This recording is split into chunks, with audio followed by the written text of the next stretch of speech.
that's what's beautiful, is that every one of us define our version of success differently. So you winning and creating that, what's beautiful about a team and everyone, everyone says, well, it's lonely at the top. Like, no, it's not if you take people with you. It doesn't have to be, right? Yeah, it doesn't have to be. And if you focus on what God has placed inside of your heart and you take people with you, you can win and they can win at the same time. You leaning in inspires and motivates and encourages. And it's this beautiful synergy that happens because you're going after the things that are inside of your heart.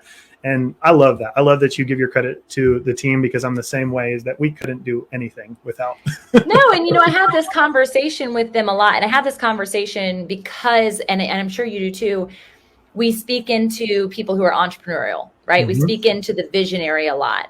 And the visionary needs the people. If you're going to talk to a specific test, I'm thinking of like the Lords, the Stars, the Wealth Dynamics test. Have you taken that one? I have not taken it. I've heard of it. Oh, it's good. It's good. So there's like Lord and Mechanic, and they're like operators, and they supporters and creators who actually support the Star.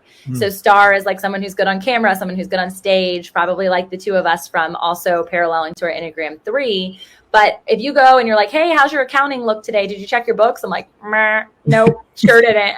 Sure didn't, right? And I should. I know that I should, but I just don't want to. Yep. I'm just here for the party, and the money will come later. And so it's important for us, like as we speak to visionaries and entrepreneurs, for them to recognize this conversation is so vital for their success, but more so importantly for the success of everyone they're connected to. Because one, we know you can't do it alone. If you're doing it alone, I'd like to meet you, because you likely are just either very egotistical or you're not married. That's for dang sure, because I can't do anything when it comes to my marriage without my husband. Yeah. And so I'm specifically saying this because I want everyone to understand that I think everyone has a purpose in entrepreneurship. What does that mean? Doesn't mean that you are the visionary. Doesn't mean that you are the star. It means that you have a purpose that is connected to somebody else's purpose. It's why the kingdom is a kingdom of community and relationship.